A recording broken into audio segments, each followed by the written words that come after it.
odeeffannoo keenya kan biraan Andy Robertson arganna. Taphataa saaraa ittisa qarqaraa kan Liverpool deeggartoota Liverpooliif nagaa dhaameera kaleessa. Taphataan lammii Scotland kun jechuudha. Taphataa murteessaa Liverpool baroottan darbaniiti Andy Robertson xumura bara dorgommii kanatti Liverpool akka gadi lakkisu beeksiseera kaleessa. Taphataa ganna 32 kun bara 2017 ture paawundii miliyoona 8 Hull City irraa kan Liverpool mallatteesse. Liverpool keessatti taphattoota murteessoo ta'an keessaa isa tokkodha. Gara waancawwan Premier League England 2 Champions League Awurooppaa tokko dabalatee walumaa gala gara waancawwan 8 ta'an Liverpool waliin fudhateera. Taphataan kun taphoota 373 Liverpooliif taphateera Andy Robertson. Ta'us garuu bara kana Arne Slot jalatti carraa taphaa argachuun taphattoota itti ulfaate keessaa isa tokkodha Andy Robertson. Kanarraa ka'uudhaan ji'oota hafan yookaan taphoota Premier League England muraasa hafaniin booda Liverpoolitti bara dorgommii kan akkuma liigichi xumurameen akka kilabicha gadi lakkisu beeksiseera. Taphataan kun amma yeroon Liverpool waliin dabarse xumurameera. Yeroon waggoota 9 darban dabarse gara duubaa deebi'ee ilaalu kan miirri natti dhagahamu miira gammachuu fuula koorraa kolfatu ifa yeroo hundumaa. Sababni isaa deeggartoota kabajamoo kana Liverpool keessatti isaan waliin dabarsuu kooti yeroo hundaa eessayyuu akkan deeme yoonan deeme fuula koo duraa hin badu jechuudhaan deeggartoota Liverpooliif ergaa kan inni dabarse. Ta'us amma yeroon isaa gaheera dhugaa jiru isinitti himuuf dirqameera jedheera. Liverpool anaaf waan hunduma kootii deeggartoonni kun eessas yoomis yoo ta'e onnee koo keessa jiru kan inni jedhe. Kanaaf yeroo xinnoo hafte kana keessatti humnan qabu hundumaan kilaba koo deeggaruudhaaf qophiidha. Garuu asumaan nagaa isiniin jechuun barbaadaa jedheera. Tarii Liverpool ganna kana taphattoota murteessoo ta'an keessaa kan biroos kan inni itti dhabu ta'uu isaati. Dursee Mohamed Salahnis kilabicha akka gadi lakkisu osoo walii galtee waggaa tokkoo qabu Liverpool akka gadi lakkisu beeksisuudhaan ni yaadatama. Kanaan alatti Mohamed Salahadhaan alatti jechuudha turmaanni Ibrahima Konates hanga ammaatti hin mirkanoofne. Taphattoonni murteessoon kunneen ganna kana Liverpool gadi lakkisuu akka danda'anidha kan eegamu. Premier League England taphoonni torbee 32ffaadha har'a kan eegalanii har'a sa'aatii 4 eegaluudhaan kilaboonni sadarkaa gadii keessa jiran West Ham United Wolves waliin kan inni taphatu. Wolves dursee gara gadiitti buusaa kan itti mirkaneeffate jechuun ni danda'ama. Amma qabxii 17 qaba. Garaagarummaan Tottenham gara sadarkaa 17ffaarra jiru waliin qabu qabxii 13 waan ta'eef kana fooyyessee kanaan booda carraan Wolves liigicha keessa turuudha dursee kan inni xumurame. Amma carraa liigicha keessa turuudha kan qabu West Ham United. Carraa kanaan tariiti har'a yoo injifate ta'e West Ham Tottenham gara gadiitti gadi bu'a. Sadarkaa 18ffaatti gadi bu'a. West Ham ammoo sadarkaa gadii keessaa carraa ittiin ba'uudha kan inni qabu. Kanaaf taphni kun har'a murteessaadha. Keessumattuu egaa Roberto De Zerbi kan qacare Tottenham seenaa kilabichaatti yeroo dheeraadhaan booda kilaboota liigicha keessa turan amma gara gadiitti bu'uuf tattaafatan keessa taphoonni torban hafan murteessaadha. West Ham United carraa kana tariiti taphoota hafaniin dabarsee akka hin kennine kan inni eegamuudha. Kanaan wal qabatee Jeroon Boyeni ammatti yeroo kanatti West Ham United gara Championship Englanditti gadi bu'uudhaaf dhiyaachuu caalaa wanti na yaaddessuuf na aarsu jireenya koo irratti hin jiru. Isa kanaaf ammoo hundaa ol kan itti aaruu qabu kan itti dhagahamuu qabu ana jechuudhaan taphataa sarara fuulduraa West Ham United Jarooban kan inni dubbate jechuudha. Liigicha gaabborus itti fufuudhaan taphoota liigichaa murteessoon ni taphatamu. Boru guyyaa sa'aatii 8:30 eegaluudhaan dursaan liigichaa Arsenal Bournemouth waliin kan inni taphatu. Garaagarummaa qabxii 9tiin Manchester City caalee liigicha dursaa kan jiruu fi carraan harkasaa kan jiru Arsenal hiree isaa ofuma murteeffachuudhaaf taphoota kanneen hafan irratti qabxiin argatu murteessaadha. Kilabichi taphoota 3 darbanii Bournemouth waliin taphate keessaa 2 mo'ameera. Bournemouth taphootaas dhiyootiin Arsenal irratti olaantummaadha kan inni qabu. Bara 2025 Emirates goolii 2 fi 1 akkasuma 2024 ammoo dirree isaatitti 2 fi 0dhaan injifatee ture. Bournemouth gamanumaa tariitii gareen Andooni Iraayolatiin durfamu taphoota 11 darbanis osoo hin mo'atamin kan inni imalaa yeroo 4 injifatee 7 qixa bahuudhaan kilaba fooyya'insa qabu ta'uusaa kan ittiin agarsiise jedha. Arsenaaliif Emerichi Ize miidhamarraa deebi'eera. Bukaayoo Saakaa, Riikaardoo Kaalaafiyoori, Maartin Odeegaard dheengadda jijjiiramee bahuu isaanii yaadatama. Chaampiyoons liigii Awurooppaatiin Juuren Teembar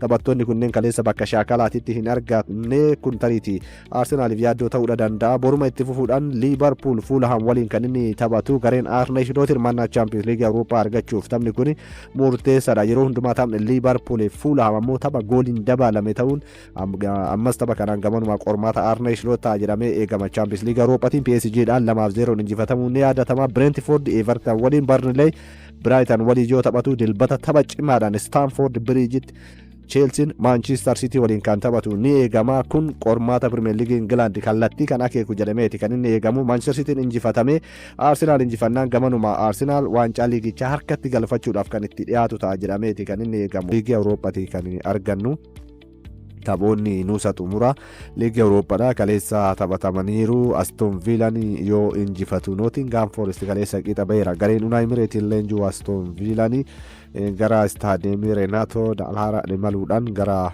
istaadiyeemii Bolognaatti imaluudhaan goolii 3-1 Bologna injifatee kan inni deebi'ee tapha Oli Watkins guyyaa addaatti dabarsee fi akkasuma immoo Ezer Konsa miira 2 kaleessa kan inni dabarsee tapha kanaani Aston Villaan carraa gara walakkaa xumuraatitti darbuudhaaf qabu kan inni bal'ifatee Oli Watkins daqiiqaa 51ffaa fi daqiiqaa 90 xumuramee daqiiqaa dabalataa kenname 94ffaa irratti goolii 2 kan inni galchee tapha kanaan miidhama yeroo dheeraatiin booda kan deebi'e Yuri Tielemans kubbaa 2 mijjeessee kenneera. Tapha kanaan egaa tapha kanaan keessumattuu Ezer Konsa kilaboota kanneen lamaanii fi Bolognaadhaafis Aston Villaafis goolii galchee ture kaleessa. Miira gammachuus miira gaddaas al tokkotti kan inni dirreessa dabarse kaleessa ta'us garuu taphni keessumattuu goolii jalqaba garee ofiitii irratti kan inni galcheetiin ture. Tapha sanaan ofirratti goolii kilaba isaati irratti garee erga galchee booda goolii suni taphaan ala jedhamtee haqamtee miira sana keessaa bahee deebi'ee ammoo Aston Villaadhaaf goolii galchee Aston Villaan goolii ittiin dursu galchuudhaan gaddarraa gara gammachuutti miira isaa kan inni ittiin jijjiirrate kaleessa jechuudha. Tapha kanaan egaa goolii injifatamuurraa Bologna hin baraarre Jonathan Raawudha kan galchee goolii takkittiidha. Tariitii shaampiyoonii bara 1982 Aston Villaan carraa isaa tapha ittiin bal'ifateedha. Tapha kaleessaa kanaan Unai Emery'n Oli Watkins jajeera taphataa yeroo nuti barbaannutti goolii murteessituu nu galcheedha.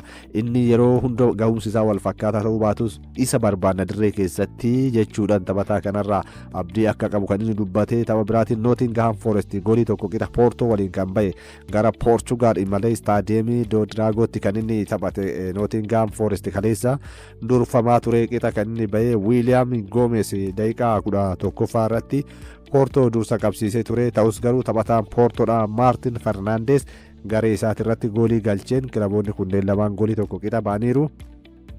Taphni deebiidha City Grounditti kan isaan taphatanii bara dorgommii kana tapha ramaddiitiin Nottingham Forest goolii 2-0dhaan Porto mo'achuu isaanii yaadatama. Istaadiyeemii isaa City Grounditti jechuudha. Kun isaaniif tariitii carraa gaariidha. Kaleessas carraa dursuudha yookaan injifannoodhaaf qabaniin kan inni ture Igor Jesus goolii galcheeti ture Nottingham Forestii fi ta'us garuu gooliin kun taphaan ala jedhamuudhaan kan jalaa haqamte. Taphoota birootiin Freiburg goolii 3-0dhaan Celta Vigo kan inni injifate liigii Awurooppaa kanaan kaleessa. Konferensi liigii Awurooppaatiin ammoo Crystal Palace goolii 3-0dhaan Fiorentina injifateera. Selhurst Parkitti taphate dirree isaati irratti Crystal Palace kilaba Italiidha. Fiorentina waliin kan inni taphate Jean Philippe Mateetaan peenaalitiidhaan gooliidha kan inni galche. Ji'oota 3 oliin booda goolii kana kan galche Mateetaan kilabicha gadi lakkisuuf barbaadaa ture. Gaafachaa turuu isaanii yaadatama. Ergasii goolii jalqabaati kan inni galchee. Terik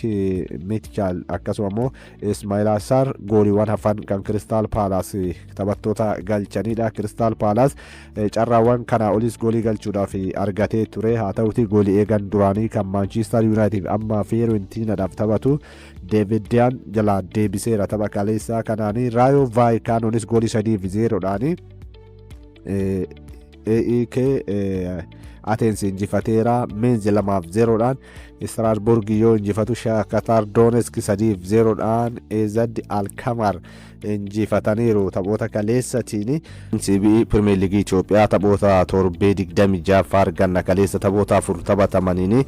Nageellee Arsiin qixa yoo bahu hawaasaan kan inni mo'ame taphoonni kaleessaa gaa taphoota murteessoo imala waancaa liigichaa murteessanuu kan akeekan keessaa isa tokkodha. Kilaboonni waancaadhaaf morkatanii Nageellee fi hawaasan ammoo qabxii dhabuu isaaniitiin Buna Sidaamatiif haala mijeessaniiru kaleessaa gaa Nageellee Arsiin goolii 1-0dhaan Madiin Itoophiyaa dursaa eega ture booda qixa baheera goolii 1 Madiin waliin dursee goolii kan galche Nageellee Arsii ture tapha kaleessaa kanaan Kiitikaa Jimaa daqiiqaa 22ffaa irratti goolii galcheen kan isaan dursaa turan hanga daqiiqaa 80ffaa irratti ta'us garuu daqiiqaa 80ffaa irratti Madiin Itoophiyaan keessumattuu jijjiiramee kan seene Biruuk Balaachoo goolii inni galcheen kilaboonni kunneen lamaan qixa kan ba'anii kanaanis Nageelleen qabxii isaa 44 gaachuudhaaf qabu carraa qabxii eegsifachuu dhabuu isaatiin amma qabxii 42 sadarkaa lammaffaa kan inni itti fufe Madiin Itoophiyaan ammoo qabxii 29 sadarkaa 14ffaa irra taa'eera. Sadarkaa gadii keessaa hamma tokko ol siqeera Madiin Itoophiyaa shaampiyooniin bara darbee jechuudha.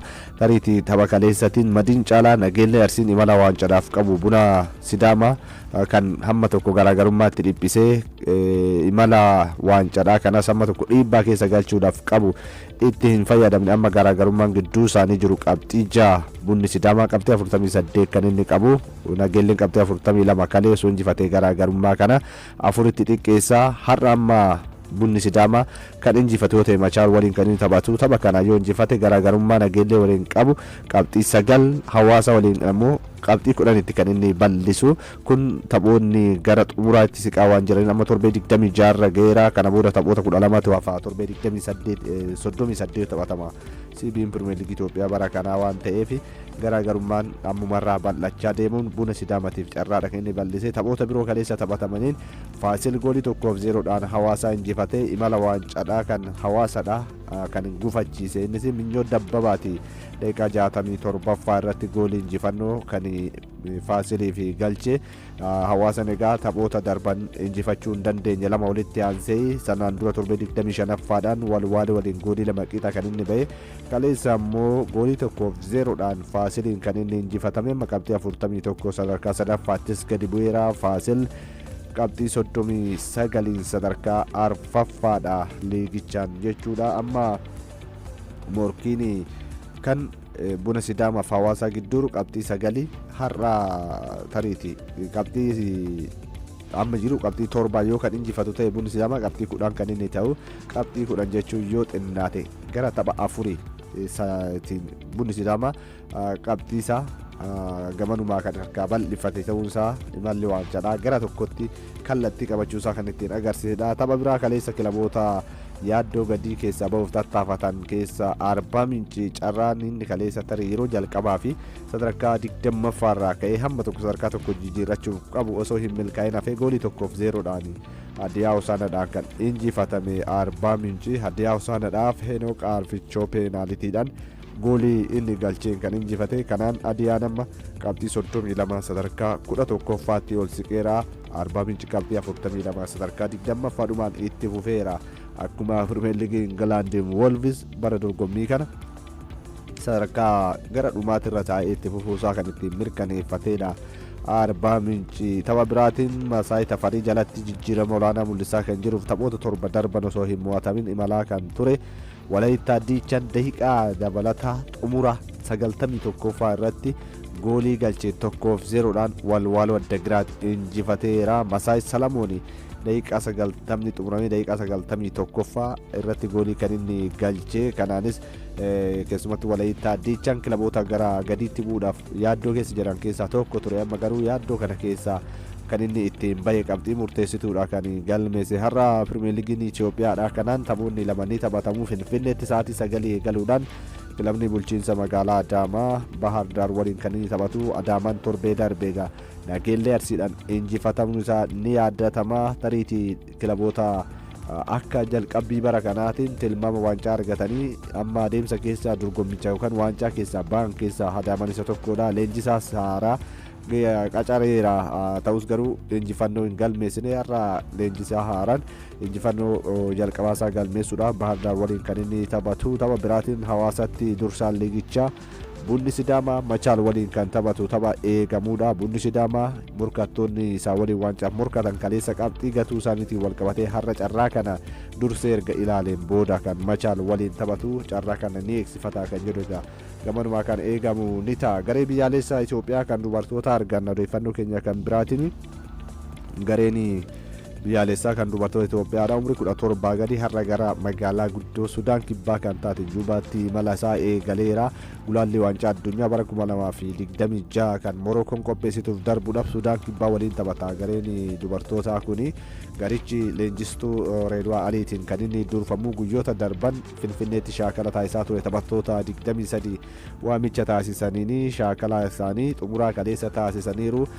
Kanaanis taphattoota 23 keessaa 5 hir'isuudhaan taphattoota 18 filannoo jalqabaa qabachuun har'a gara Sudaan kibbaatti imala isaanii eegalanii leenjistuun garichaas kaleessa keessumattuu waa'ee tapha kanaa ilaalchiftee haalaan qophaa'uu isaaniiti kan dubbatanii. Sudaan kibbaa kaleessa qophii tapha kanaatiif yookaan ga'umsa madaallii garichaatii fi garee dhiirota waliin kan isaan taphatanii tapha sanaan goolii 13-0dhaan kan isaan ittiin injifatamanii tariitii gareen biyyaalessa Itoophiyaadha. Qabxii akkamii galmeessee deebi'a kan jedhu gaagamumaa kan eegamudha. Odeeffannoo biyya keessaa keenya kan biraatiin dorgommiin One Day Meeting kan maqaan isaa Finfinnee Grand Prix One Day Meeting jedhamu dorgomu guyyoota 8 booda kan inni eegalu.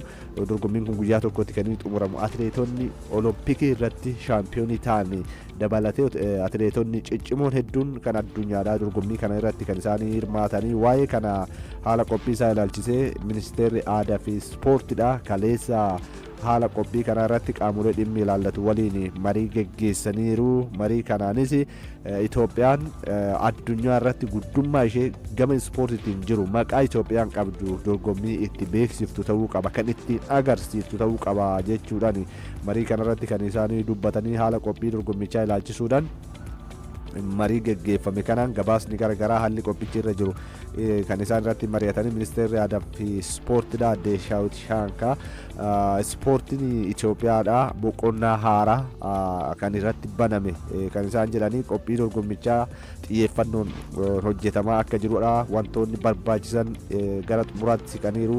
Tiraakiiwwan hojjetaman fakkeenyaaf tiraakiin istaadeemii kan Finfinneedha amma xumuramee dorgommiidhaaf banaa ta'eera. Istaadeemiin biyyaalessaa Addis Ababaas tiraakiin isaa sadarkaa idil addunyaa kan eeggate dorgommiin kun xumurameera. Istaadeemota kanneen keessatti tiraakiiwwan kanneen irratti kan inni dorgomamu egaa amma Itoophiyaan dorgommii idil addunyaa kana qopheessuu isheetiif maqaan Itoophiyaadha sadarkaa idil addunyaatti atileetiksiin qabdu dorgommiidhaan illee haalan irratti qophaa'uu akka qaban kan irratti mari'atanii kun Itoophiyaadhaaf carraa guddaa akka ta'edha. Wantoota sirratu qaban haalan dorgommii kanaaf xiyyeeffannoon kenname hojjetaa akka jiranidha kan isaanii dubbatanii marii kanarratti egaa pirezidaantiin federeeshinii atileetiksii Itoophiyaa Kumaandar Silashii Sin akkasuma deetan ministeera aadaa fi ispoortii kan damee ispoortiidha obbo Makkii Muhammad dabalatee qaamoleen garagaraa marii kanarratti dhimmoota garagaraa kaasanii kan isaan irratti mari'atanii egaa dorgommiin One Day Meeting dorgommiin guyyaa tokko kun Finfinneetti dhi'a kana keessa guyyaa 8 booda kan inni dorgomamu ni ta'a.